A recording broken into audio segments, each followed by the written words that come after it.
la bienvenida al abogado constitucionalista, pero que además también es versado en otras materias, en otras especialidades y también materias, naturalmente, porque ha desarrollado distintos cargos públicos, de manera que conoce el teje-maneje de la administración pública más allá de la teoría. Ángel Delgado Silva. Bienvenido, Ángel. Muy buenas noches, muy agradecido Milagros por la invitación. Un saludo a todos ustedes en la producción de este programa y a los amigos que nos están viendo a través del mismo. Muchas gracias nuevamente y a la orden. En primer lugar, se ha conformado un nuevo gabinete ministerial. Por ejemplo, ha subido, si es que no vemos qué hay, cuánto dinero hay en caja, no podemos hacer mayor inversión o distribución del dinero en los distintos sectores. ¿Cuál es la opinión respecto de, digamos, la nominación, la encargatura que se ha hecho en el Ministerio de Economía a Kurt Burneo? Y después, por favor, una impresión respecto de la conformación del nuevo gabinete, si se puede llamar No, nuevo. no, bueno, yo quería hacer esa precisión. En realidad no estamos ante un nuevo gabinete, no estamos ante un giro político importante, sobre el cual se podría discrepar, pero aquí ni siquiera estamos en más de lo mismo. El hecho que el señor Torres siga al frente del gabinete significa, es la prueba palmaria de una continuidad que se arrastra de hace un año con todos los vicios y problemas que los peruanos estamos sufriendo. Por lo tanto, entonces, el gabinete ha tenido unos cambios, 3 cambios, 4 cambios y algunos enroques que no permiten tipificar la situación como un nuevo gabinete y mucho menos como una nueva política. Cuando hay un nuevo gabinete, cuando se elige un nuevo primer ministro, de acuerdo a la tradición y a lo establecido por la Constitución, debe ir al Congreso de la República en el lapso de un mes para exponer ante la representación nacional el plan de gobierno. O sea, se entiende que cada vez que hay un gabinete nuevo, hay la obligación de primero explicitar un conjunto de medidas gubernamentales, las cuales se exponen y además se recaba la confianza en esa oportunidad. Obviamente, para el caso que estamos conversando, no vamos a ver ni uno ni lo otro, ni plan de gobierno, ni presentación en el Congreso de la República, ni voto de confianza del mismo. Esto es más de lo mismo, con algunos ajustes, incrustaciones que vamos a conversar después cuando tengas a bien preguntar. Bien. Y la impresión de la nominación del señor Curneo. Bueno, yo quiero decir que yo a Kur lo conozco yo de tiempo atrás, él fue funcionario, viceministro de Hacienda en la época de Toledo, luego con Humala también ocupó una cartera ministerial, pero es obvio y lo sabemos todos, su salud está profundamente deteriorada. Creo que quienes han observado la ceremonia de juramentación pueden testificar de ello. En fin, qué sé yo, hemos visto cómo la mano saltaba cuando Sí, sí, sí, sí. estaba sobre la Biblia, y entonces es evidente que es una persona con ese grado de deterioro en su salud. Muchos señalan que no va a poder estar a la altura de una tarea muy difícil como es intentar remover una economía que se ha estancado justamente por el tono que le ha impuesto el gobierno de Castillo. Y parecería ser incluso de que si el señor Burneo, que repito tiene una trayectoria que defender y que ha sido meritorio en muchos aspectos, tenga que entrar a un gabinete con estas características donde el presidente de la República está imputado, como hipótesis, claro está, pero imputado por la Fiscalía como jefe de una organización criminal, cabecilla de una organización criminal que está asaltando, que está esquilmando al Estado, ingresar a ese gobierno es un poco participar de eso, ¿no?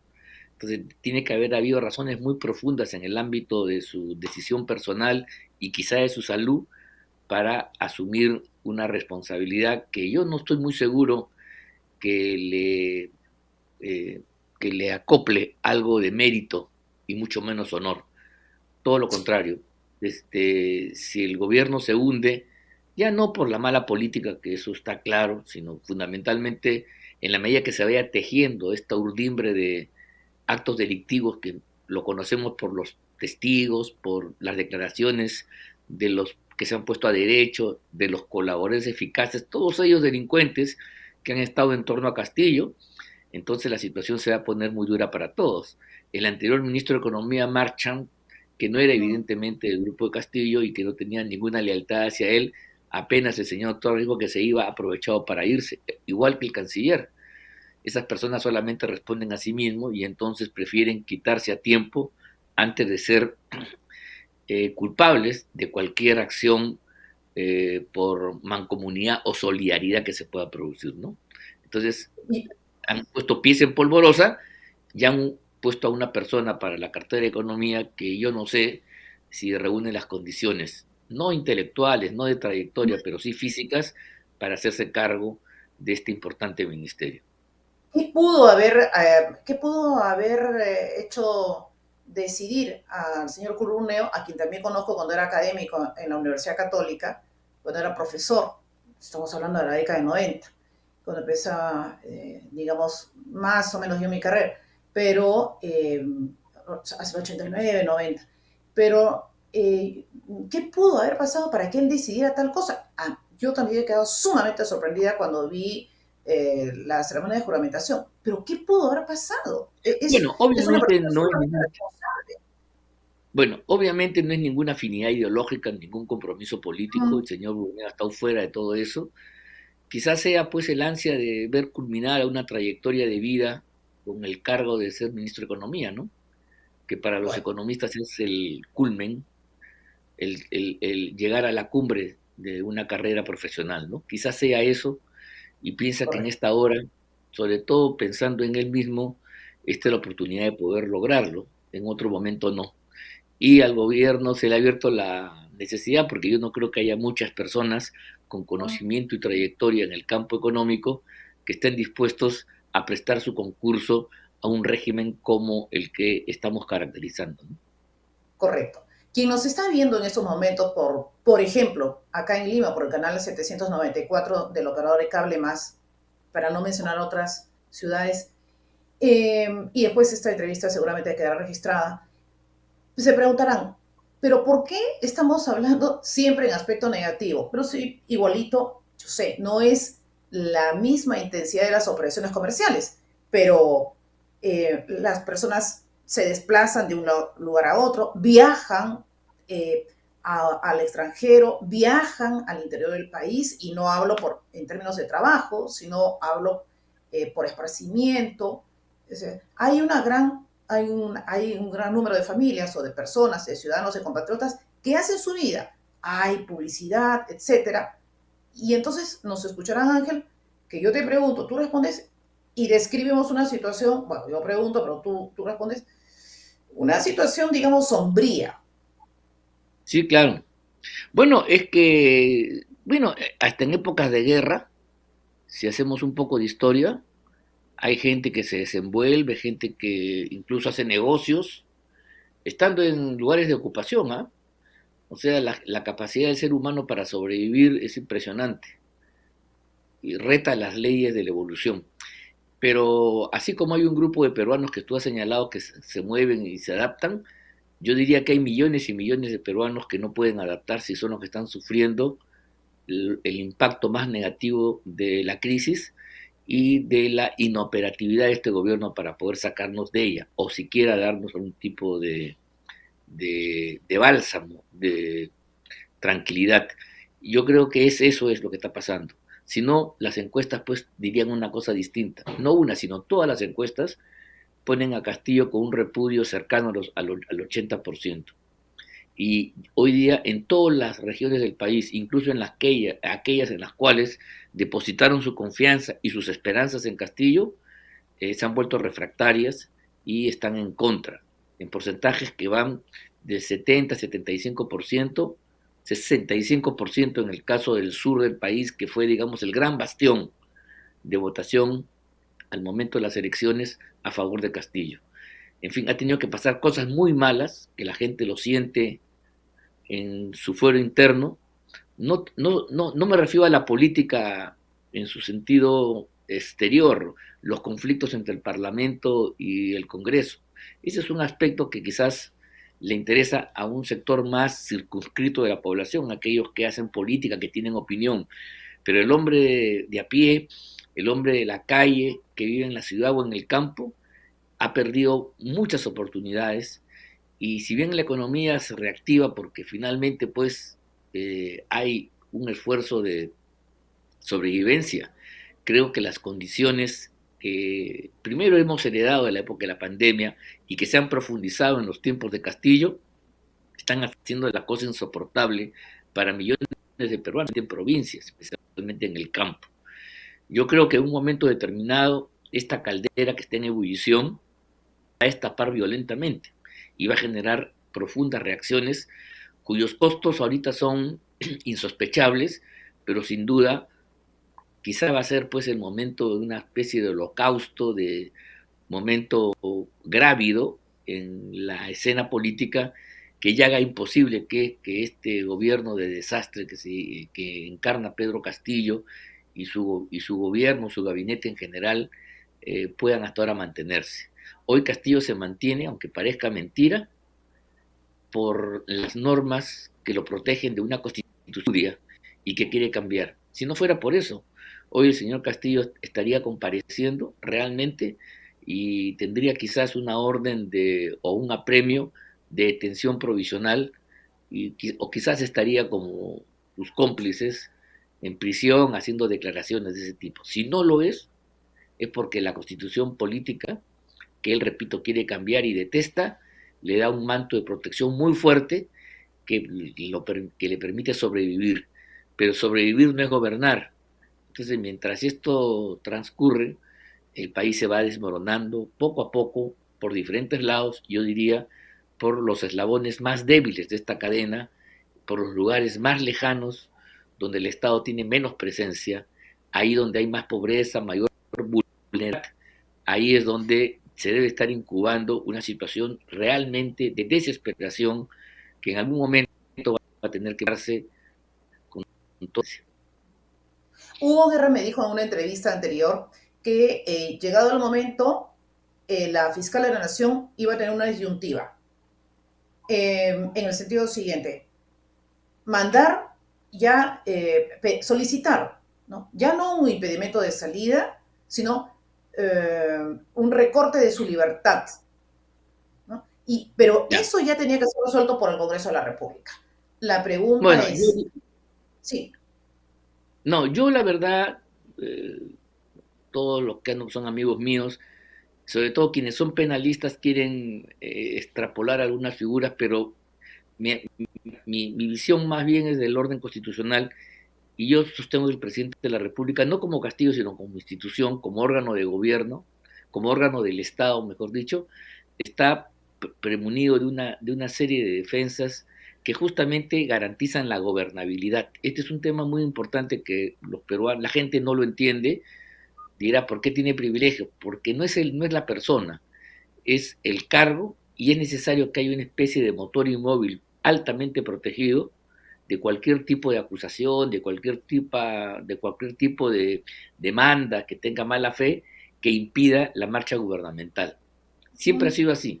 Inclusive los reyes, antes que las democracias existieran, eran reyes absolutos en el sentido de que no estaba, que la ley normal no se les aplicaba. Estaban por encima de la ley justamente para poder garantizar la paz y el orden dentro de sus respectivos reinos, de sus territorios. Bueno, pero también hay que considerar que Hoy eso no sucede, pero hoy eso no sucede, por cierto, pero sin duda alguna, el presidente tiene una gran protección. Mira tú, el único que puede deponer al presidente de la República por distintas vías es el Congreso, no hay nada más. uh-huh. El Poder Judicial podrá hacer algún pedido, pero no, inclusive los pedidos que pueda hacer tienen que estar enmarcados dentro de un campo muy restrictivo de responsabilidades. O sea, el presidente de la República no es una persona común y corriente a la cual se la puede denunciar cuando comete un ilícito. No, el presidente de la República, que se supone no comete ilícitos. Inclusive en Inglaterra hay una tradición de que el rey no se equivoca. Uh-huh. Y cuando el rey se equivocaba, el que pagaba, inclusive con su vida, eran los consejeros, los ministros, otros que asumían esa responsabilidad. Quizás esto no se entienda muy bien, pero esta es la clave para que funcione una comunidad política, un régimen determinado que si sus piezas fundamentales no estuvieran cimentadas a fondo, se desmoronaría ante cualquier temblor, ante cualquier embestida, ante cualquier cuestionamiento. Entonces, yo creo que sí, creo que lo que va a generar, bueno, lo que va a generar la caída de Castillo va a ser que se sigan conociendo estas implicaciones y que al final lo van a hacer insostenible. Va a ser insostenible incluso ante el propio Parlamento. Yo me acuerdo que cuando Vizcarra es vacado por incapacidad moral, un día antes, nadie sospechaba que se iba a alcanzar 105 votos, una votación extraordinaria y verdadero récord, porque ya llegó a una saturación. Al contrario, un día antes uno podía pensar que era una acción baladí sin importancia. Y creo que el otro sector que ya no va a soportar justamente es esa población que está sufriendo, que no encuentra alternativas y que se expresa pues en unas encuestas donde cada una de ellas, de todos los colores, tipos, formas, enfoques, coinciden en que vivimos una situación crítica y que el gobierno está en una posición que no puede resolverla. Eso es un sentimiento Pero, que está afectado y en un momento determinado esa situación que no se puede eternizar va a tener que quebrarse. correcto. Sí, está muy bien, solamente que algunas cuestiones, ¿no? Primero que el rey era prácticamente considerado el enviado de Dios. Y ni le des ideas, por favor, al mandatario, porque capaz Bueno, se pero es antoja. que el enviado es al revés, no es que sea enviado de Dios, sino que tenía que ser enviado de Dios para que los súbditos lo obedezcan. Claro, Ese era un pero mecanismo ideológico en una época en la cual el imperio de la ley todavía no era claro, entonces se creía que el rey era divino para que refleje protección, y si era divino no estaba sometido a ningún cuestionamiento. El por rey eso, juzgaba a todos, pero nadie juzgaba al rey. claro, Esa es su así función de es. gobernabilidad. Entonces, eso se Sí, ha heredado en el régimen republicano de una manera distinta, pero un poco el resabio viene de esos tiempos, que responde sí, a la sí, gobernabilidad. No digo que esté bien o claro. mal, así funcionan las cosas. Sí, sí que te entiendo. Lo que pasa es que estaba señalando ese punto, me parece importante, y ahora estamos hablando de un presidente que es más terrenal que tú y yo. Y ya se me escapó la otra cosa que quería decirte, pero bueno, vayamos al otro tema. Es este. Claro, se entiende proteger la figura, no a la persona, sí que te entiendo, y espero que también nuestros amigos televidentes lo aprecien así. Pero el asunto es que no es pues no es un artilugio político, sino que son evidencias concretas, no son suposiciones o interpretación, esa palabra que le gusta mucho al abogado del señor Castillo, ¿no? Dice, interpreta, no señor, no se pone en evidencia. Si hay un testimonio de una persona que ha infringido la ley, es una evidencia, es algo concreto, tangencial, ¿correcto? Es una grabación, una firma, Sí. hará una pericia, lo que fuera. Eh, pero también hay voces que indican, Ángel, que de un plumazo puede barrer el Poder Judicial y que de un plumazo puede cerrar el Congreso de la República por lo que ya dijo, ¿no? La No, última vez que yo les digo a ustedes. no, eso es una bravuconada, eso tampoco es cierto. Mira, así como yo digo que el presidente tiene una enorme invulnerabilidad para poder ser objeto de ataques, incluso de la justicia, también digo que el presidente de la República tampoco tiene los poderes extraordinarios como para poder imponerse sobre el resto de la sociedad. Tendría que hacerlo fuera, primero que no hay marco constitucional que admita eso. El presidente es un poder limitado por las normas constitucionales, ¿no? Y en consecuencia su actuación tiene que estar enmarcada en eso. Si quiere cerrar el Congreso, tiene que producirse dos crisis totales de gabinete, es decir, el Congreso tiene que votar en contra de situaciones de confianza para que se produzca una crisis de gabinete. Y eso no va a pasar, evidentemente. Y eso demora tiempo, ¿te das cuenta? No es que lo hace mañana ni la próxima semana. Y al Poder Judicial menos todavía. El presidente no tiene esas facultades y ningún funcionario está obligado a hacerle caso a una medida de este tipo. Pero lo más importante es que eso lo podría hacer si es que Castillo tuviera un respaldo popular pues de 60, 70, 80%. En igual del repudio que tuviera, si Castillo de las encuestas tuviera 70%, 80% de aprobación, yo no dudaría que él estaría haciendo lo que tú dices. Pero eso como no es verdad, entonces no pasa de ser una bravuconada. La gente quiere que primero se vaya a Castillo y si bien hay descontento muy fuerte con el Congreso, su naturaleza de la oposición y el descrédito es distinto. La gente acusa al Congreso de no hacer nada para que Castillo se vaya. Lo acusa de inoperante o de cómplice. Yo entre ellos. Pero eso no significa que la culpa de uno y otro sean igual, porque mientras Castillo y su gobierno son fuente de la desventura y del pesar de los peruanos, el Congreso, digamos, es como una mala medicina que no sirve para curar la enfermedad y por eso estamos en contra de ello. ¿Me explico? No hay Sí, posibilidad que se vaya el Congreso y se quede Castillo. Eso no tiene ningún fundamento ni en la norma legal, ni en la Constitución, ni en la realidad política.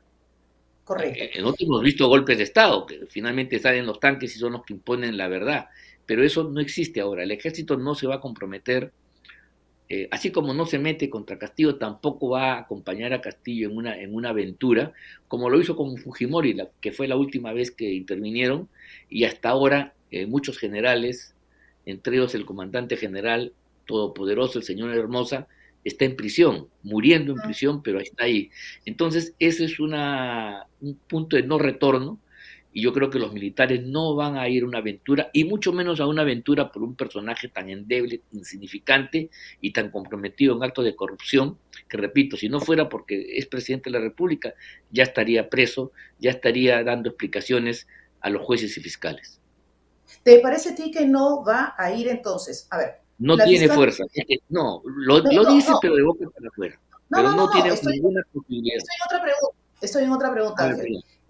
Sí, ¿te parece a ti entonces que si la fiscal procede y hace tal solicitud, el Congreso resuelve, podría, en ese caso, si resolviera de acuerdo a a todos los indicios, ¿no?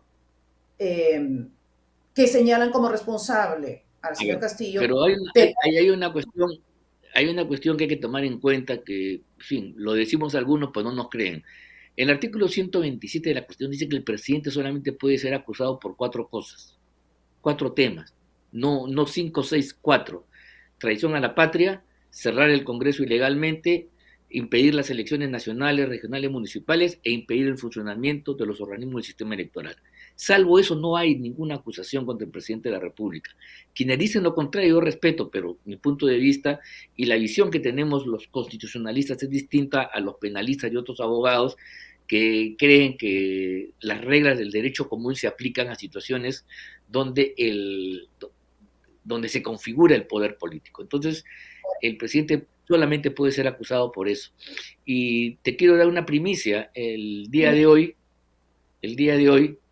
la denuncia que hicimos conjuntamente con Lourdes Flores, con Fernán Altuve, con Francisco Tudela, con Hugo García y el periodista Alfredo Viñolo, ha sido ya evaluada por el ponente, el congresista delegado que actúa de ponente, y si bien no ha sido todavía entregada ni dada a conocer, tenemos ya la certeza de que se está declarando fundada esta denuncia constitucional que hemos hecho.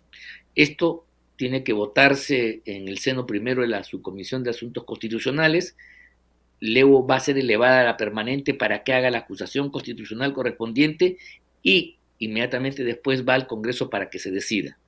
El Congreso decide no con 87 votos, sino con los miembros que están fuera de la permanente. O sea, más o menos hay 30, 32 en la permanente, o sea, con 98 o 100 votos, y entonces estamos hablando de una mayoría absoluta de 51, 52 votos para poder procesar al presidente de la República, acusarlo constitucionalmente, ponerlo a disposición de la Fiscalía, el Congreso lo pone a disposición de la Fiscalía y el Poder Judicial por el delito de traición a la patria, que finalmente le corresponde al Poder Judicial determinar si hay o no traición a la patria, y las infracciones constitucionales porque el presidente tiene que defender el territorio, tiene que garantizar la soberanía, no puede pues estar haciendo ofrecimientos a nadie como jefe de Estado de que va a dar salidas soberanas a ningún otro país, a ninguna otra Ujú. potencia. Y ahí ha violado ahí varios artículos. Por eso es destituido e inhabilitado y simultáneamente puesto a disposición del Poder Judicial, de la Fiscalía, para que se lleve adelante la correspondiente investigación penal. Eso se ha producido ahora en su primera parte. Es probable que en esta semana se pronuncie la subcomisión, vaya arriba y entonces en un mes podemos tener una resolución en cierto sentido de este problema. Eh, claro, los votos nunca están asegurados, ¿no? Mm. Pero como dijimos nosotros y un grupo de juristas, y no nos creía mucha gente, esta era la vía para poder deshacernos de la pesadilla de Castillo. Las otras vías no se pueden producir. El presidente solamente es procesado cuando deja el cargo, cuando ya no es presidente de la República, cuando se convierte en Pedro Castillo, expresidente. En ese momento es procesado, como lo fue Humala, como lo fue García, como lo fue Toledo y como Pedro Pablo Kuczynski. O sea, el Ujú. presidente, mientras es presidente de la República, tiene pues una coraza de invulnerabilidad muy dura, que salvo por estas cuestiones que estamos nosotros señalando, no hay otra forma pues de acusarlo. Pero en fin, es parte de un debate que siempre es productivo e interesante, pero valga esta entrevista para hacerte conocer en primicia lo que supongo que en las próximas horas va a ser la principal noticia de todos aquellos que queremos que termine la pesadilla que hace un año vivimos los peruanos. Correcto. Entonces, nos has dicho en un mes, más o menos, el Congreso de la Bueno, más o República, menos. más o menos, ¿no? Tendría que En un mes. resolver un mes y medio, ¿no? Bueno, puede ser un poquito más. Esta denuncia la presentamos en el mes de febrero. Lo que pasa es que las fuerzas que están en contra de esto van a hacer todo lo posible para ganar tiempo, hacerla larga, quitarán el quórum, ya habrá maniobras que las observaremos, pero digamos, estoy haciendo un cálculo que si, digamos, esta semana, por ejemplo, la comisión aprueba el informe, esto pasa a la permanente, y la permanente tiene una semana más, 2 semanas más, ponle tú, para decidir si acusa o no acusa, y una vez que acusa, ya la causa queda ante el Pleno del Congreso, decidir si hay o no acusación constitucional, con las consecuencias que vienen de destitución, de suspensión. Ahí hay varias figuras que nacen de ese procedimiento. Correcto. Eh, lo has explicado tan bien que se deduce que esta es para quienes piensan que debe ser de esta naturaleza, digamos, respetar pulcramente la Constitución de la República, esta es la vía para conseguir lo que en otras esferas pretenden, pero que no es legal y que por el No, contrario digamos que es más discutible, ¿no? Digamos discutible, para no quiero ser apodíctico, es discutible. Por ejemplo, que mañana la fiscal no puede acusar pues a Castillo más que por 4 cosas. Artículo 127, yo a los amigos que lo están viendo y escuchando, abran su constitución o entren a su teléfono, ¿no? Y a través del Google vean Constitución del Perú, artículo 127 y se van a dar cuenta con la sorpresa de que el presidente solamente puede ser acusado durante su mandato por 4 cosas. No hay otra forma. uh-huh, Y correcto. quienes hicieron la Muy bien. constitución no estaban locos, ¿no? Porque esa es una norma que viene de antiguo y es una norma que existe casi en todas las constituciones del mundo democrático, Uh-huh. porque así funciona el poder. Eso Por es lo que no se supuesto. termina de... No, por supuesto, se entiende perfectamente. Este, bueno, solamente teníamos una cuestión más, ¿no? A ver, Porque de otro modo, y se me quedaron dos cosas porque has aludido a ellas. Uno, entramos en, digamos, en una inercia. Y número dos, dijiste de resultados insospechados.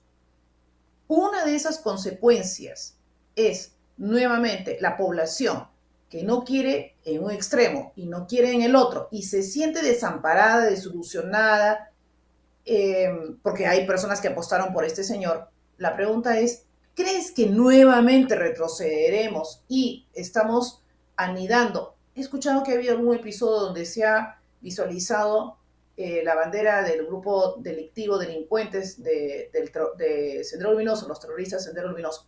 ¿Crees que otra vez estamos anidando una agrupación delictiva de esa naturaleza?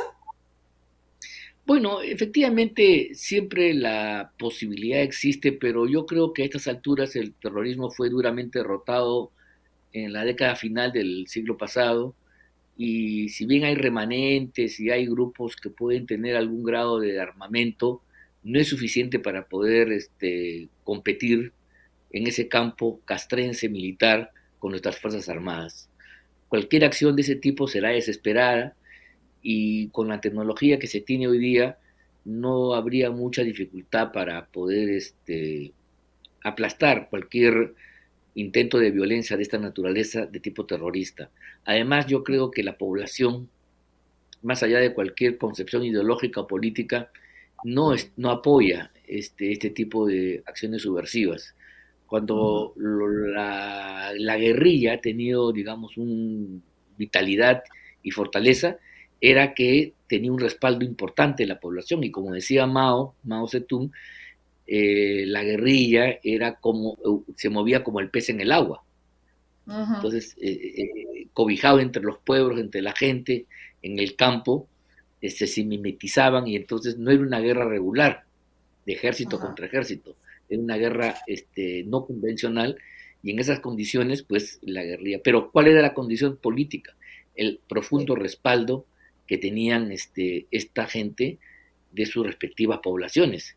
Hoy no lo correcto. tienen. Inclusive la derrota de Sendero Luminoso, y eso está escrito en la historia, se debe a la lucha de los propios campesinos que se arman y se transforman en grupos de autodefensa y contribuyen conjuntamente con los militares a la quiebra Correcto. militar del Sendero Luminoso. Eso es un tema importante. Si Sendero hubiera tenido a su favor a la población, las cosas hubieran sido mucho más difíciles. Muy bien. Ángel Delgado Silva, muchas gracias por esta entrevista, por habernos dado efectivamente esta información. Nos has dicho que ya hay, digamos, un primer avance en el sentido favorable respecto a la acusación que han formulado ustedes y ya ahora sí depende del Congreso de la República hacer su tarea, ¿no es verdad? Y por las razones que se han argumentado, no por Así una es, decisión por las razones que así están es. sustentadas en estricto orden, digamos, legal y Mm. jurídico. Muchas Ha gracias, Ángel acabado ya Delgado. ha acabado la fase de investigación y ahora el Congreso tiene que decidir sobre la base de un dictamen que lo va a aprobar la subcomisión de acusaciones constitucionales. Ese es el nuevo terreno de la discusión para que esta denuncia constitucional proceda. Muchas gracias, Ángel Delgado Silva, por Sí, esta entrevista y además también por esta primicia. Muy amable. muy Hasta, agradecido, un fuerte abrazo, muy buenas noches y hasta la próxima, Milagros. Ha sido hasta un la próxima.